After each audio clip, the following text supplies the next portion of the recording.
Welcome to the Audiation in the Wild podcast with your hosts, Beau Taillefer and Eric Rasmussen. Season 2, Episode 37, the data analysis of Dr. Eric's yes-no game. It's better to watch this on YouTube than just listen to it so you can see the data sheets. See the link in the show notes. All right, Beau. Okay. So I collected some data. This is going to be all about my yes-no game. I collected some data over the last month or so, and then I crunched some numbers. I gave all of any kid who was 2 that was willing to take the test. It's a 3-minute game, my yes-no game.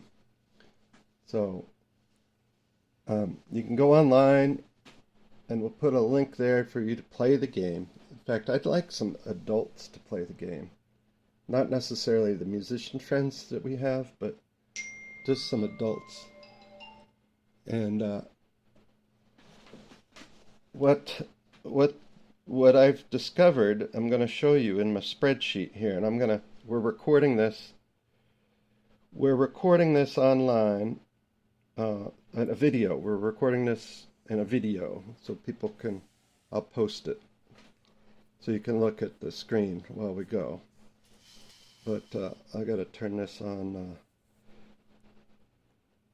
Do not disturb. All right, so share screen. So, and I taught, so anyway,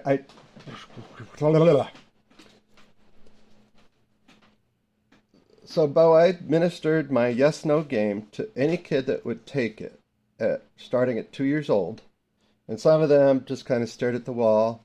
One girl would say, "Can I go now?" And like one girl just started breaking down into a tantrum. Which is because I was even asking her a question. Would you like to play the yes/no games? Like, no, just. Yeah, I mean, terrible twos are. So there's some right? 2-year-olds. No, it's not a terrible two. It's just a normal two. Yeah, exactly. Didn't want to do one at a. She saw other kids go out and come back one at a time, and I think she thought she was going to be tortured or whatever. And then, my 3-4-year-olds, a couple 5-year-olds are in there, and I basically had them answer my 10 questions. Is this yes, tonic, or no, dominant? And I don't have the capacity. I don't want to go through the test now. You can look at it online. And I'll give you the link in the show notes for that. Yeah. You changed it to minor. I wonder what would happen if we did change it to minor. See, fair enough. There's a good idea already. Why would it be any different in minor than major? So, all right. So let me go back to Zoom, share screen. And somewhere along the line, I messed up inputting the data for this spreadsheet that we're going to use today, but that doesn't matter so much. I have a whole lot of kids who scored a 5 or higher, but I was eliminating some of them, but I didn't eliminate them all in this spreadsheet, so I don't know what the hell I did. But so I've got 45 children here. 3 of them got a 10 out of 10. 4 of them got a 9 out of 10. 6 kids got an 8 out of 10. And then I have a whole slew, so from 15 to 30. So that's 14 kids. 14 kids got a 7. Mm-hmm.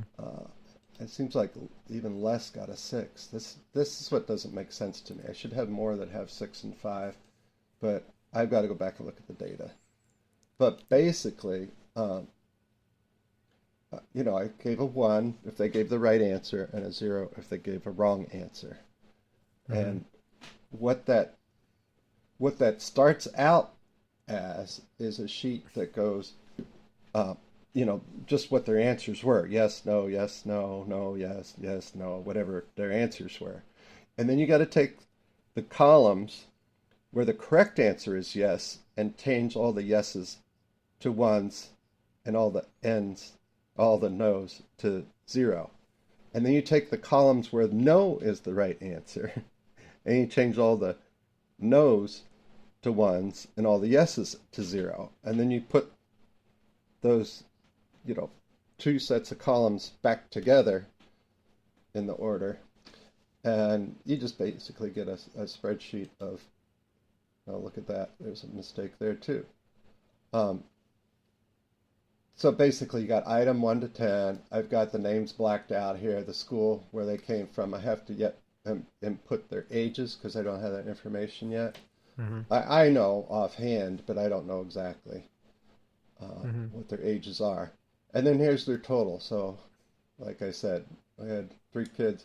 One of these kids that got a 10 is 3 years old. Another one was 4, and another one was a 3. He's almost 4.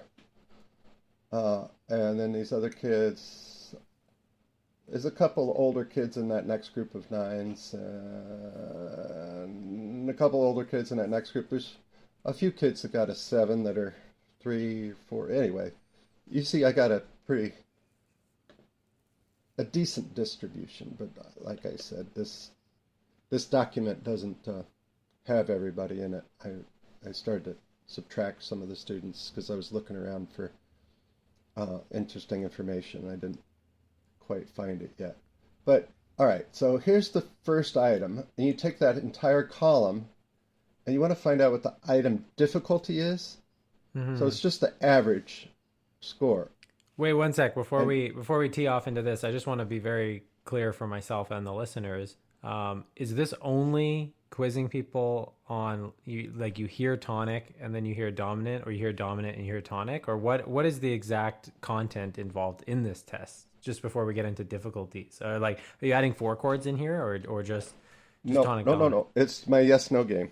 Okay, so it's just tonic dominant. Strictly my yes/no game. The way it's laid out. I don't have my keyboard working right now, but if you go tonic, oh, it is working. I wonder what happened. Hello. Would you like to play a game? I'd like you to listen to Mary Had a Little Lamb.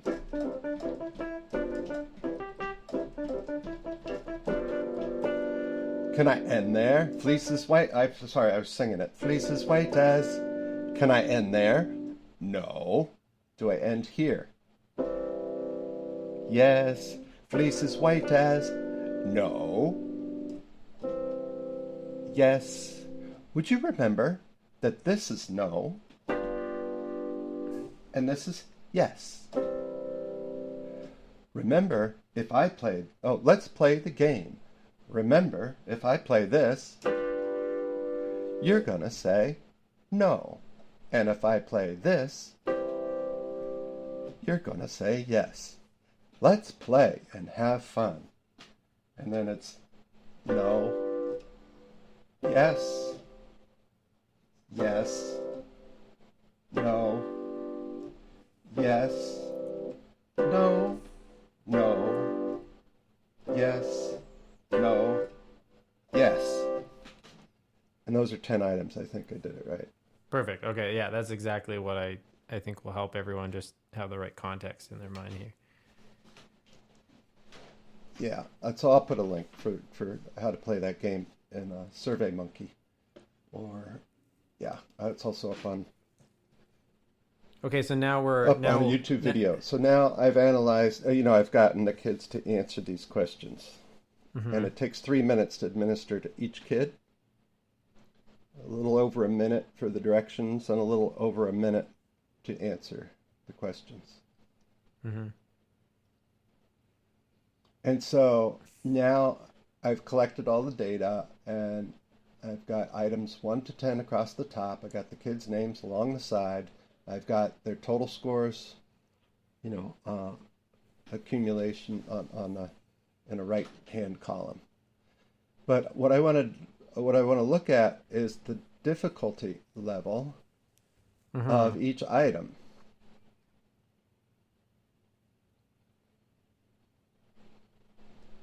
One other thing I want to be very clear about as we're going through difficulty, when you do, like when you go from item one to item two to item three, are you using the exact same voicings on the piano for each item? So like every No, time, no. Sometimes tonic is this, and sometimes tonic is this. mm-hmm, So the root is still in the bottom. sure. But I So didn't I, want to have them hear high and low as tonic and dominant because even adults try to use something.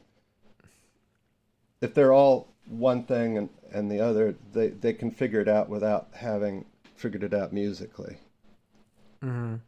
So I'm already seeing if I just look at the two items, I'm seeing an interesting uh, situation here where let me walk us through this, but that second item, It's easy. yeah. So is the second So item yeah, the tonic all chord? right. Let me explain Yeah, it yeah. over. So um, the first item, 64% of the kids got it right, Mm-hmm. and that was a no. The correct answer was no. The second item, the correct answer is yes, and 96% of the kids got it right. So they call it difficulty level, but it's really an easiness um, So in this level. situation, only one person got that wrong. No, there's a couple. Oh, is there two? Yeah. Okay, two. Yeah, yeah. Uh, and sometimes I see kids saying yes for everything that's no and no for everything that's yes. Like they get mixed up and they just hear the change and they do that. So there's a lot of fluctuation. There's a lot of inconsistency.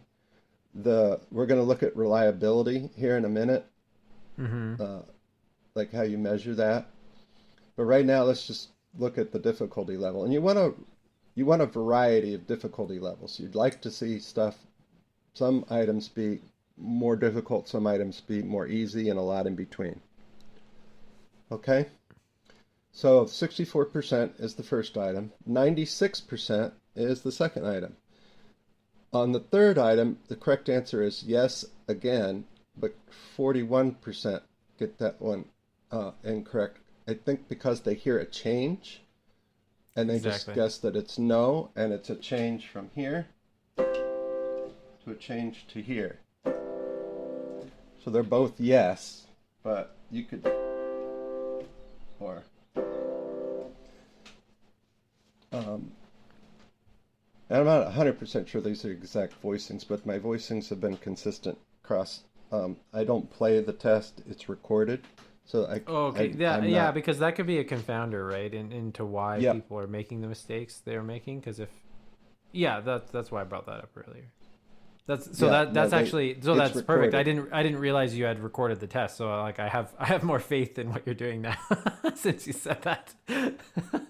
Yeah, yeah, no, you have to. You have to be consistent in exactly how. The only thing that I changed Mm-hmm. was sometimes I would pause to give the kid another second or two to answer if they didn't Okay. Yeah. if they didn't answer, you know, or if the kid's eyes were welling up, I would say, "Do you want to go back? Do you want to go back to your room?" Yeah, I You mean, know, because at this age, you could part don't of make the them problem could suffer. be like an attentional thing, not even like a audiation thing. They're Oh, just not oh able yeah, to. oh Yeah, yeah, yeah, oh yeah. There's all kinds of confounding factors in yeah. this. So anyway, so you go on, and item 4 is 76% easy. 5 is 80%. Next one is 71% easy. Now here's an interesting phenomenon, as you'll see. Here's the second no in a row. So here's no, and here's no again. Mm-hmm. And those are the ones that are most difficult. That's 38% easy. I wonder what you would get if you had a third one right after that, or if that's just starts to get. Yeah, I would need a longer test. That's Yeah, what I would need. yeah. 20 item test, and that's just unbearable for a 3-year-old.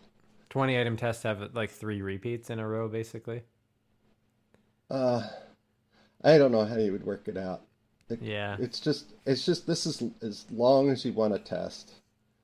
I totally, At yeah, least in totally. my experience, for kids that are 2.5, 3. And I'm using the same test for the older kids, yet not necessarily does that mean that they're better at scoring. Mm-hmm. Uh, high. I call high 8, 9, or 10. At 2 years old, a 7 is a high score. At 3 years old, a 8 is a high score. Mm-hmm. At 4 years old, a 9 and a 10 is a high score. I mean, if you pause for a sec and think, a 2-year-old getting 7 out of 10 of these right is phenomenal. Yeah, but I've got a 2.5-year-old that got all 10. That's so cool. Yeah, that's wild. Yeah, I mean, I always they're think hard to about, find, and they have to really like it. yeah, yeah. I mean, this could have for me, if I had some evidence here that uh, my own like 2-year-old was home running these tests, it very well might influence the way I even proceed with instruction in terms of how much time I spend on harmony versus rhythm and anyways, I'm sure we'll get to that. Yeah, yeah. So, um, and these are all the population I'm testing here are kids that are all attending the daycares where I teach, and I've been exposing them to yes, no since birth. I'm not I'm not teaching yes, no at birth, but I'm exposing it to them. I'm cutting songs off the penultimate chord, right, and let it linger, and I say, well, no. Well, this is another interesting thing because when you look at Eric's data here, I mean, like the middle of the bell curve is like 7, maybe just like under 7, like 6.8 or something like that. We could figure that out. But it's like most of the kids are like the bell curve is like really healthy, like in terms of how many they're getting right. It's cool. Uh, yeah, Like the outliers are, it's definitely discriminating. yeah. But you got to know that I took all the chance scorers out, or I was trying to. I've still got to. This is good for. This isn't the end point of my data crunching here because I've already seen a couple mistakes, and I always make, um, a copy of the complete data set with yeses and nos, and go back and recheck Mm-hmm. because you got to be 100% sure about this stuff. You just don't want to mess up. So, um, all right, and then once you get to the ninth and 10th item, or seventh, where were we? 8, 9, 10. So 82% easy, 76% easy, and 82% easy. They call that a difficulty level, but it's an easiness. The higher, the easier. The lower, So one the thing I more want to difficult. one thing I want to check on is like because I noticed the first item to the second item, it's the second item is substantially easier. So hearing the dominant chord right up front and then the tonic chord right after it. How many instances in this test do you go from dominant to tonic? Like because I just want to see if there's a trend between Here's dominant to tonic here at so the dominant to end, tonic gets easier. and And here's dominant to tonic, but that's a different iteration of the tonic. mhm. So And basically it's every that time the students hear dominant and then tonic on the next one, it's easier for them. uh, Then the first time. Well, I just mean like any item, like if we take the difficulty of any dominant chord that is then followed by a tonic chord, the preceding tonic chord is always seems easier for the group as a whole to identify than the preceding dominant chord.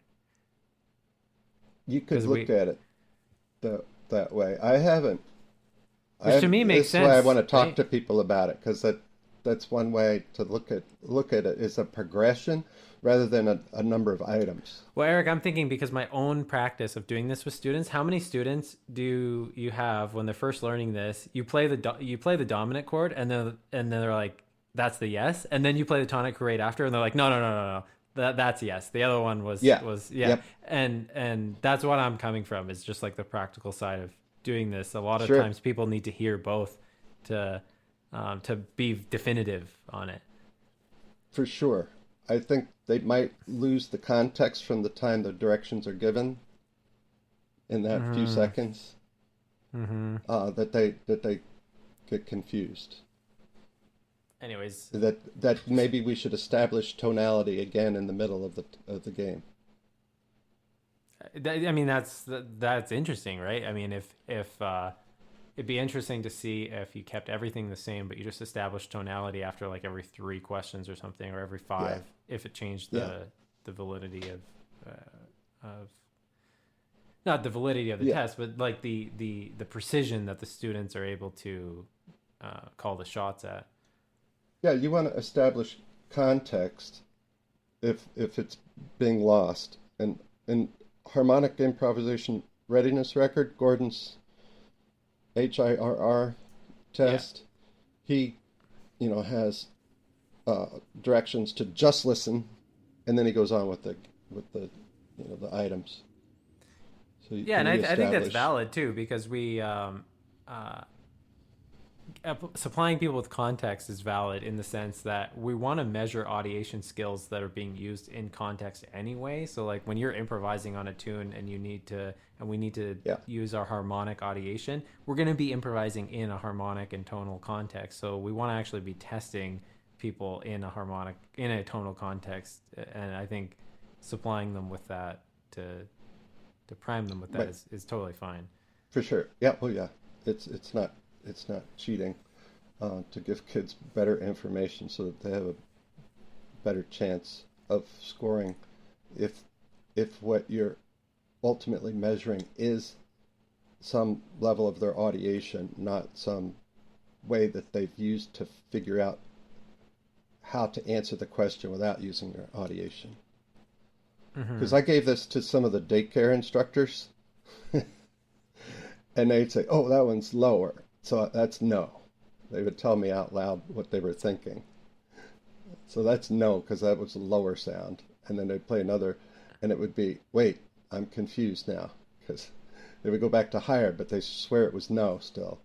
So they weren't sure. And none of the daycare workers got 100%. These are adults from 20 something years old all the way up to 40, 50. I don't know how old some of the people are that took it just voluntarily because they which were I having find fun which with I it. find fascinating. This type of inductive learning, this inductive audiation, it's not necessarily dependent on how old you are. I mean, clearly we have 2.5-year-olds who are home running the test, and then you have adults with probably reasonable amount of musical exposure over their life who are not outperforming the 2-year-olds. But yeah, yeah, that's right. And so I there's this will give rise or give birth to a whole bunch of studies, I would hope, over time, to give this to kids who are teenagers all the way down to the 6-year-olds that I've been targeting. Uh, because I wanted to get at early childhood stuff, but maybe this same game works to split off everybody in the general population. Say, Well, I don't know. and Eric, I'm thinking like your results might be skewed in the sense that you've been priming these students with these kind of harmonic discriminations, like at such a young age. Like, what would the results be of like a random daycare who had like some musical exposure, but not to the same with the same focus that you had? Would their whole scores be skewed downwards slightly? Do you know? So, Do you know that? yeah. So, well, we did this the first iteration. I gave my test to another MLT teacher, but she was somebody who'd never taught yes, no. You tested the But teacher she had or their students? no, like her kids. She Oh, tested a okay, whole yeah, yeah. school of Oh, her kids, lovely. and Okay, her kids scored about the same as mine. interesting. So it might not be a training thing. No, I might be wasting my time teaching it. So, but hold on. You might be wasting your No, times in you might be wasting your times in time in terms of like increasing their harmonic audiation, but they're still learning content. Like in your class, they're still learning the content. yeah. So it's really interesting, and I haven't come to a conclusion about it, but Hmm. I'm not, maybe I'm not wasting my time with only a few of the kids. Yeah, that's wild. Yeah, And that's that's wild. pretty upsetting too, right? In another way, because it can, I think And it can, right. it can, And the it other can kind way of breed a that sense of apathy, if you, and another way, what I'm doing is, uh, you know, really revealing that harmonic aptitude, or whatever this is measuring, is an animal all to itself, that's what I'm thinking which because yeah, go ahead. I just don't, I just don't know what it says if you can't teach it, but yet I'm teaching it to the few kids that get it. What am I doing to the rest of them? Well, and this goes back to my experience with teaching. I pretty much I teach the same four functions that you teach up front, and then I just kind of go off roading from there. I teach the 1, 5, 4, Yeah, and the 5 of 5. But in my experience, it's very similar to yours. Is that if they're gonna get it, I can teach it to them within 5 minutes, or maybe at most a couple lessons. I can get all the like 3 or 4 lessons at most. I can get all those four functions reliably labeled and discriminated. But if they don't get it within that time parameter, it seems like they almost perpetually struggle with it. And that's been yeah, something like your experience, right? yeah. And that's what something like this can be used as a measure to help you understand. But you also can't trust it necessarily.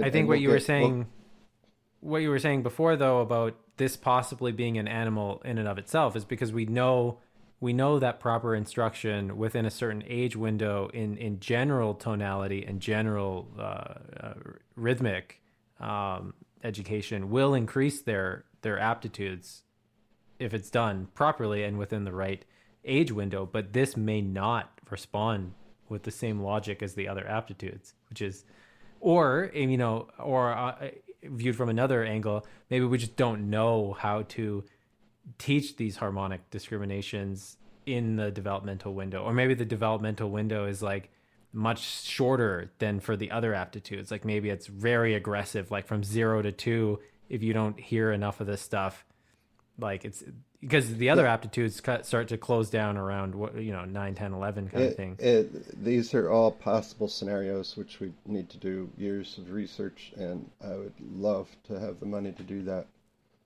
Because it takes Hmm. time, and if time, right? You can't spend it all. If you're teaching, you can't And teasing spend. this apart from tonal aptitude, like if we had a listening Yes, repertoire that was really rich in harmony from 0 to 2, and we followed these kids to 11, and we could see like, is the harmonic aptitude stable when the tonal aptitude is going up through those years, or is the harmonic aptitude stable like the whole time through those years? I mean, they're all yeah, really interesting questions, right? yeah, yeah, yeah. It opens up a wide variety of problems. I would like to see a correlational study between the kids who like things the wrong way and kids who only like music when it's played the right way. So major instead of minor, or minor instead of major. When you Mm-hmm. ask them, you want to play it wrong, and the kid gets really excited and they really love it the wrong way, it tickles their ear. I want to see a relationship between that and their tonal aptitude, or that and their Well, harmonic aptitude. so I mean, I can give you some anecdotal evidence from my own life. This is why I learned different tonalities. I actually had a guitar teacher in high school who was like, don't bother with learning different tonalities. Like you just need major and minor and a lot of like the functions. But I was obsessed. Like I would play all these little folk songs in different tonalities, and I thought it was like the coolest thing. Or I would reharmonize things all the time, and I liked kind of pushing that button a lot. And I know I have reasonably high tonal aptitude. So I mean, I think that's very possible. Um, Yeah. it's very possible, but there could be a bit of a personality thing there too. Just the person who likes to meddle with things too. But Well, aptitude and intrinsic motivation, despite the teaching, will rule the day if you've got those two things. That's why I think exactly. there's so much in the wild, as people are learning to teach themselves through inference and generalization. They need help. They need a coach. They need generally they do, but some geniuses can do it on their own.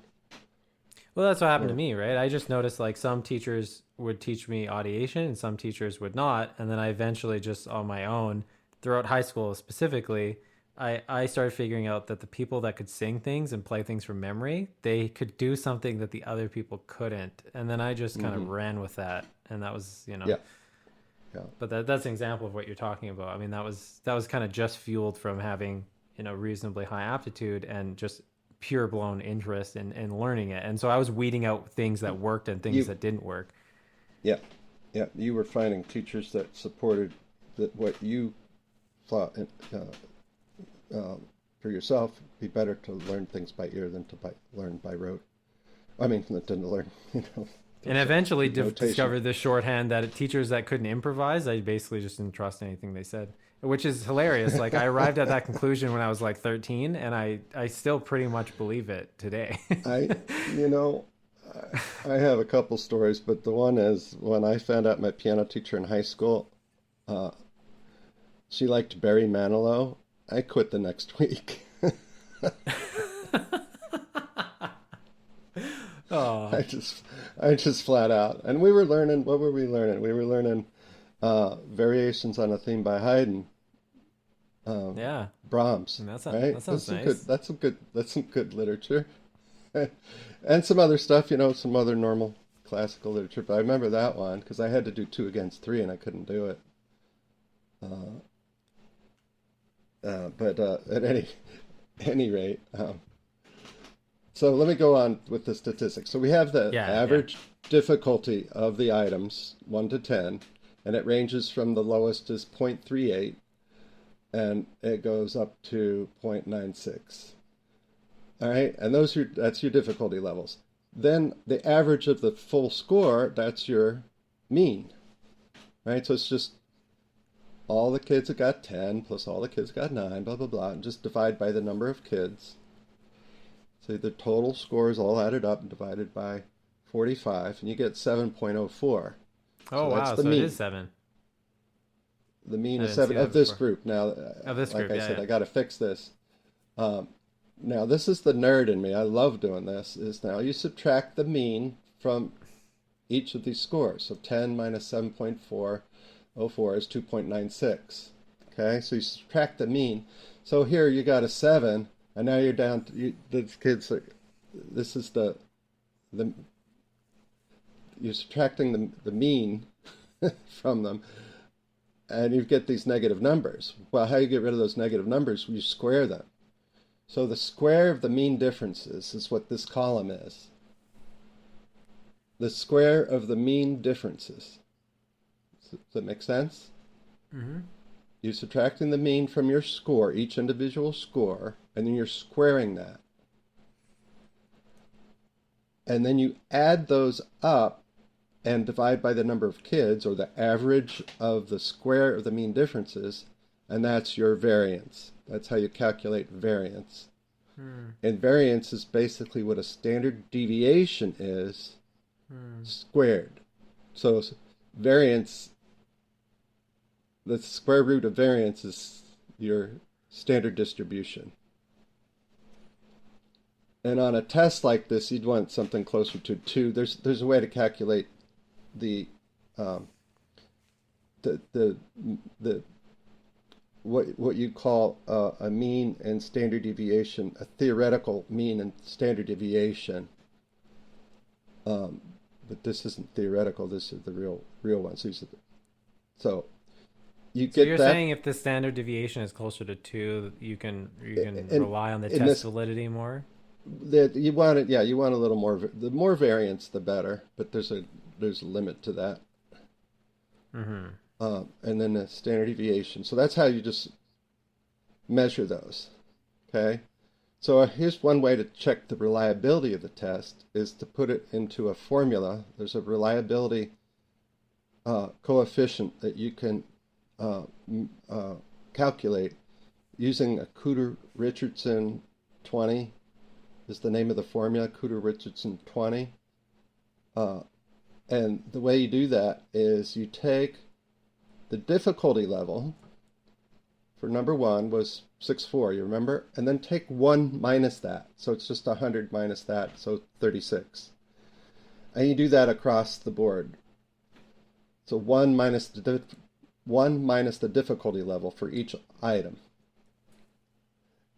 And then you multiply, they call that P for some reason, and they call this Q. So P times Q equals this. And so do you get and this will only make sense if you're watching the video, folks. I think it's too much to try to explain, but you take the difficulty level, and the next number you calculate is 1 minus the difficulty level, and that gives you Q. They call the difficulty level P. 1 minus P is Q, and then you multiply P times Q, and you get this. Mm-hmm. You get those 10 items, and then you add them up, the sum of PQ. Okay. All right? So with the Cooter-Richardson formula to calculate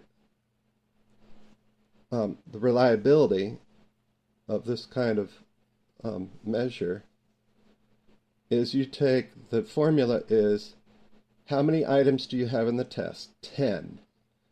And then divide that by the number of items in the test minus 1. And I don't know how statistics figures these things out. Yeah, so, so the number of items in the test is 10, divided by 10 minus 1. So it's just 10 divided by 9. And then you multiply that by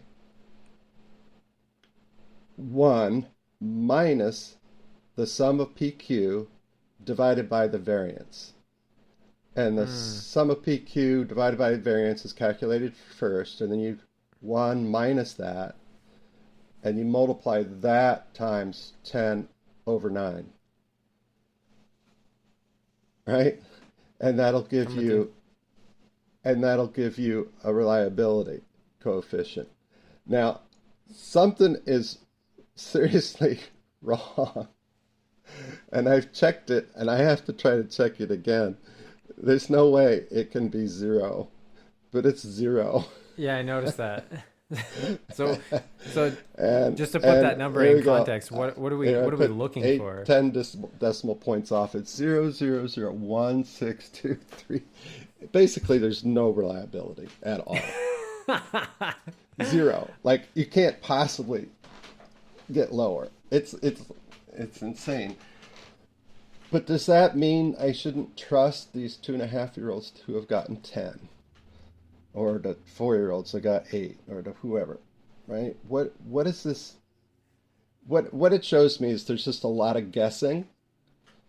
Mm-hmm. And again, I have to go back and do with the full data set, because this was, it got cut off, or I saved it in the middle of something, and I just have to reopen the one with all the, because you never mess with the original data. You put in the original data, double check it, and then you copy that before you do anything with it, because God forbid you screw that up. You'd have to go back through and do all the scoring again or whatever. But But at any rate, I don't trust what I have here, but it's a way to understand how to calculate a reliability coefficient for a test that has, right and wrong items. One question I had for you, because I know it's like this with Gordon's other aptitude tests, or just Gordon's aptitude tests, where, they'll play something and it'll say, was that a change in tonal or a change in rhythm, or don't answer. And so, because this test I feel like could be open to, like you said, guessing, but do you leave the possibility for the student just not to answer as part of the, or will they kind of if say they something? don't, I count it as wrong. Yeah, okay.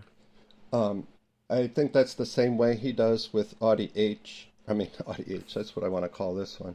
With Audi M and Audi R. Audi M and Audi R is the same exact kind of test. Hello. In fact, there's no chord.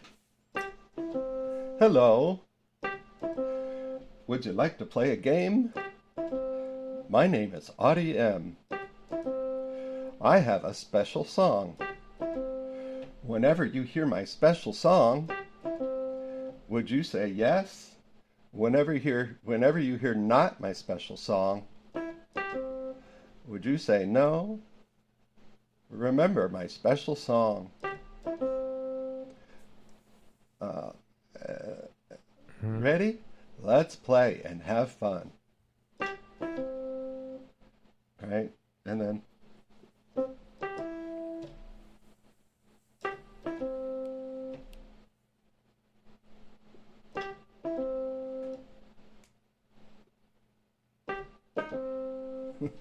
I don't know what he does for the 10 items. So this opens he up. won't change the rhythm. He won't change the rhythm. On the flip side totally. of that cassette. Yeah, totally. But on the flip side of that, this is my special song. And it's the same exact special song. Whenever you hear not my special song, it'll always be so mi do, but it'll change the rhythm. Or it'll be exactly the same rhythm as the special song. So this is one thing I wanted to bring forth with the difference between what is it, Audie T and Audie R? Is that what it is? Audie M from melody. Oh, Audie M. Okay, so melody and rhythm. Because the potential problem I see with the way that you're testing yes and no is that you're actually asking them to memorize two separate things at once and quizzing them on two things at once. So I'm seeing like a potential variation in this test is just asking students, is this the yes chord or is this not the yes chord? But instead of making all the not yes chords 5 chords, making them other things too. So like you have like, remember my yes chord, bomb, and then you could have more kind of potential yeah. So sometimes it's a 5, sometimes it's a 4, sometimes it's like tritone sub, and like I feel like you could weed out more specifically which things are confusing people, because I could see some potential problems where like you're asking them to memorize two things at once, essentially make two discriminations at once. Yeah. And but I'm just spitballing ideas. Like yeah. So when I did this before in 2019, so 4 years ago, I guess is when I first unveiled this. Seems like it would have been a little bit longer ago. I did get a reliability of 0.57 or so. And I double checked everything. And I also had, a slew of kids that I didn't teach. Not that necessarily mattered. I just had more children. When you have more children, you have a chance to have more for variance. Yeah. And the result, the reliability is very similar. In fact, it's almost identical to the Audie M and Audie R test that Gordon had. Okay, and I had Cindy say to me, Cindy Taggart, who came up to me after I presented my research, say it's possibly a case where you can still have some validity in understanding a child's, where they're coming from, what their aptitude is, but not have a high enough reliability to count on the results. Which is interesting to me because I didn't know Gordon thought of Audie M and Audie R as not having a reliability that met his expectation. And for that age kid, a 0.7, 0.75 would be low or in that range of acceptable. And a 0.56 or 0.6, no, this is not acceptable for this kind of game. But who knows, because I don't know what reliabilities are to be expected for kids that young. I just say that, look at my kids at 2, they can answer this, but they can't necessarily answer the questions in Audie M and Audie R. So his test doesn't work with 2-year-olds. Mine works little bit younger. Which, I mean, that in and of itself kind of shows a potential discrimination or distinction between how people are audiating harmony versus melody, like to begin with. Because if you can't even answer the damn question, you can't even answer a damn melody question at 2, but you can answer a harmonic question at 2, let alone like measuring what their harmonic aptitude is. Like they're not even able to participate in that activity for Yeah. the other Well, aptitudes. I don't have, I wish I had the raw data of his studies with Audi M and R, because he might have just thrown out all 2-year-olds altogether rather than including the ones who are That operating in a valid way and in response to their audiation, not just guessing, because you can't get, 90 or 100% without knowing what's going on. So maybe there are a handful of kids that he had also that could score super high and would be valid, but he threw out all 2-year-olds because they're way more unreliable. Gordon's research led him to possibly conclude that the subjective reports of 2-year-olds are just unreliable. Yeah, no, I mean fair enough, because you can't even if there is some potential true discrimination happening at that age range, if they can't answer the questions, it's so hard to make extrapolations like based on groups. Yeah. It'd be cool if there was some objective way of telling if a 2-year-old, like not taking their subjective report. Like if there's some objective way, like we could just like have a 2-year-old in some kind of EEG setup where we can just tell if their brain can make the discrimination, not taking their verbal record as what we're using to score the test. Like, Yeah. So there's a lot of things that go into, so there's a subjective validity, which is just your opinion. Yeah. Do you agree that I should be testing tonic and dominant? Or, like you said, could I swap out dominant for other functions or other sounds? Have tonic and then squirrel. Tonic and a wicked witch. Tonic and then dominant. Tonic and then tritone substitute. Or even like tonic. Is this like tonic or something else? Just Yeah, like tonic, but you change like you turn it into like a sus2 chord, like you change me to Ray or something like that. And so it's like there's a lot of things being retained, but there's just like something off. Right. So you could do that. You could look at it in terms of its reliability just within a group. So within the 2-year-olds, within the 3-year-olds, within the 4, not combining them all. That would be a lot better data than having just 30, what did I say, 45 kids here. The other subjective validity, do you think the way the test is presented to the children, is that fair?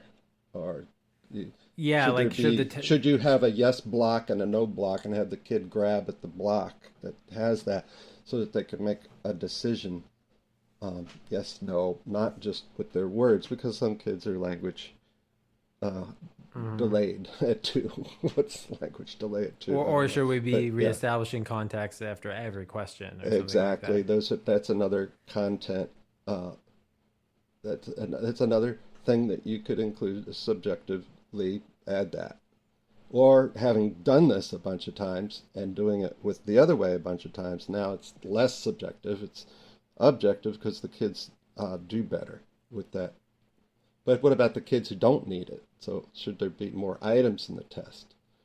Right? Should there be less items in the test? These are all kinds of things. But then you've got to look at objective validity, right? Which is what we're trying to get at here through reliability. Does this actually, objective validity would be, does this actually predict children's harmonic achievement later in life? That would be an objective validity measure. Like down the road, they call that a longitudinal predictive validity study. Down the road, do these scores correlate with their performance scores on some harmonic performance measure, not an aptitude measure? Another validity would be, do these scores match uh, up, correlate well with Dr. Gordon's harmonic improvisation readiness record? That's a construct validity or piggyback validity. What do they call it? Uh, anyway,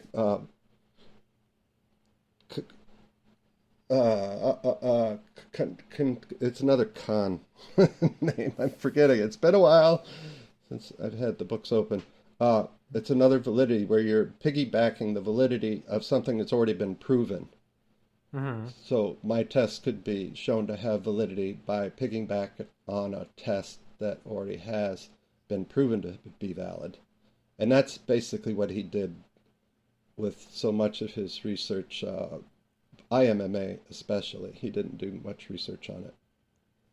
Yeah, I mean, because even looking at your sheet here, I mean, one of the questions that comes to my mind is like, if we take the kids that got 10s and 9s on this, I would like to see longitudinal information of like which one of these kids develop an interest in like harmonically, sophisticated music, like playing jazz or playing certain kinds of classical music that have just like ridiculous chord substitutions or Yeah. harmonic progressions. And I mean, I don't see a reason to think like I think any one of these kids possibly could develop an interest in those kinds of music, but it'd be interesting to see like, do the kids on your test that get 10 on this tend to actually compose more harmonically interesting music, not theoretically, but just like kind of like a freight train through their audiation, and what's the difference between the kids that get the 7s and the 6s?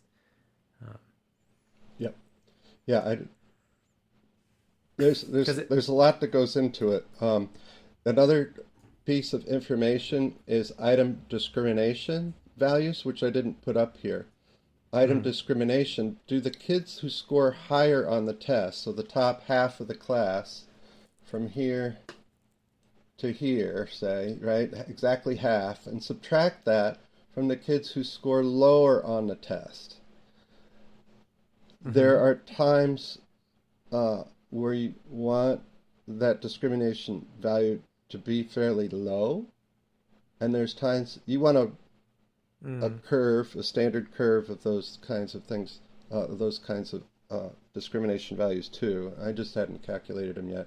I only spent a little bit of time. I've done this a million times, and what I what I need to do is go find my original data set and start over, because I don't want anybody to use this it's a practical example. Basically, it's not the results of my study at all, because when I see a mistake, it's like I throw the whole thing out and start over. Yeah, but I still think it's an interesting exercise to walk through. Yeah. Especially when we're in the realm of making hypotheses for how all this stuff works. I think it's interesting Yeah, to start if you taking stabs at understand this. it. So I think so. One thing, and I'll tell our listeners and you this. This was the first iteration of the test. I never changed it. Once I recorded it, I never changed it. And it seemed to have worked. And I think the reason it did is because I knew Audi R and Audi M. I knew PMMA and IMMA and music aptitude profile. I knew my students. I knew, so much of measurement theory and, how to evaluate children based on measurement, idiographic, which is how is the student doing based on his own aptitude, or how is the student doing among his peers. That's two different questions. Kid with super high aptitude, doing great among his peers if he's performing well in class, but according to his aptitude, he should be going, leaps and bounds further. So that's an idiographic versus a normative evaluation of kids. And if you know that kind of information, you give a kid a grade like you're doing phenomenal next to the kids in your class, but you're not up to snuff based on what you should be doing. Mm-hmm. And that kind of information is lost in A, B, C, D grades. Uh, what Oh does it yeah, yeah. mean? We have no idea what grades mean. And if everybody just passed out means and standard deviations, they just don't like negative numbers. That's what made people turn in means and standard deviations are basically what the SAT scores are. Yeah. Like if you get a 500 on a test, you scored at the mean, and Mm-hmm. a 600 is one standard deviation above, and 400 is one standard deviation below, That's what I find so right? interesting about how chess ratings are calculated, because they're compared, like your chess IQ, your chess rating is compared to the entire competitive chess community. It's not just based off of, your kind of arbitrary Level, ability yeah, yeah, it's related to other people and their age ranges and this all that. It's super cool actually. yeah, yeah. So math is our friend. I'm a little bit of a number nerd.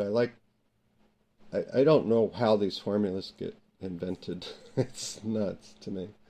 But you could Mm-hmm. see when I click here, the formula down here in the lower corner where it says Okay. formula 10 divided by 9 times 1 minus the total of PQ, which is this one, Yep. that 1.78, and P47 is uh, is the orange number highlighted.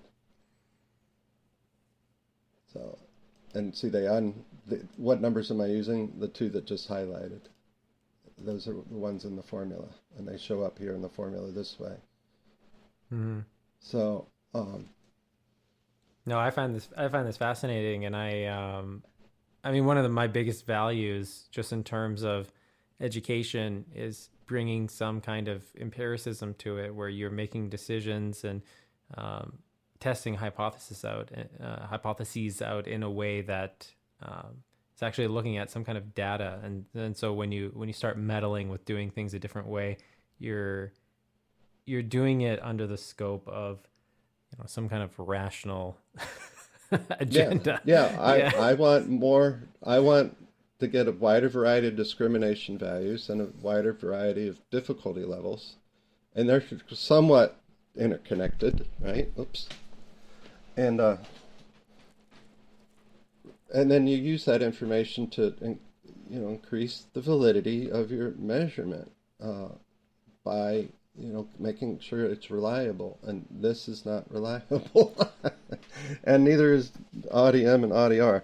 The last, I think I said the last administration of this, I had a yeah, I did, I said already, similar reliability to what Dr. Gordon found in his administrations of his Audi games. So Mm-hmm. yeah, it's good stuff. Mm-hmm. I enjoy it. Um, let me circle back to this when I have it done correctly, Cool. Yeah, no, I and I appreciate can you just do walking the through your. bottom line of it. But you'll need to have this podcast in your brain beforehand. Definitely. Yeah, I find it interesting, and I think there's a lot of people out there, like myself, who are borderline obsessed with music education, pedagogy, and research, and I would eventually like to do something like this myself with other topics that I'm interested in, and watching Eric walk through his thinking process on this is invaluable for me, and I'm sure other people find it very interesting too. Because Well, it's I hope hard to so. kind of have these conversations with people unless you're like in a friggin' PhD program, like mentoring with somebody, right? I mean, that's usually the avenue this is done. It's usually not people's Sunday afternoons just like diving into I this. But I learned this with Doc himself, and then I had to go through the class again as a PhD student, mhm. and it was a piece of cake almost both times, really. That's what I'm saying. Like, I think this is great, like priming information for people who are going to get into music education research. Like, I think we need more of this, in the MLT community. There's Oh, definitely for some sure. stuff going on, but I think uh, I think Gordon was kind of the progenitor of this kind of rational audiation research, and I think he would want to see the baton being passed into the future and continuing it rather than just kind of hammering on what he did, because he even said like there was so much stuff he could research, and there's so little time in one person's life, even though he lived, to a pretty good age. It's just not possible for one person to carry out that much research. Now let's intertwine this with Engelmann, and if you score, on several measures, and then it maps out your harmonic learning quest for your life, and projects you to be Charlie Parker at 22, and Monk. Well, and this is a really interesting 40. This is an interesting thing that comes out of this, because when we try to create like a static curriculum and that we put a bunch of students through, just like Eric was saying, it's like, well, one person's tonal aptitude or harmonic aptitude should be taken into account when you look at the curriculum that they're being put through. And so Engelmann was a huge fan of putting people in groups based off their ability, but unfortunately we can't always do this in music instruction. You can't say like, my Tuesday is my high tonal aptitude kids with medium rhythm aptitude, and my Wednesday is high tonal aptitude kids with high rhythm aptitude, and I have separate curriculum for them. Like, we're not at that point where we can do that. So the curriculums kind of have to change. And Eric's mentioned this for a long time on the podcast, where he said that like, and I agree with him, that often I don't think we push the high aptitude kids enough. We kind of hold that content from them. We kind of think they have to master all this like lower level content before we throw crazy stuff at them. And I think that's one of the reasons a lot of people never learn like jazz substitutions, is like no one just like straight up throws tritone subs at them. They like think it's something they have to wait for until they're in like university or something. My 4-year-olds recognize them. That's all I can say. Yeah, totally. Well, that was a lot of fun. All right. Till next time. You should take Eric's test online. Take my test. Yeah, take my test. You give it to everybody. Give it to adults. Takes 3 minutes. All right, till next time. All right, sir. Thank you. Thanks for joining us.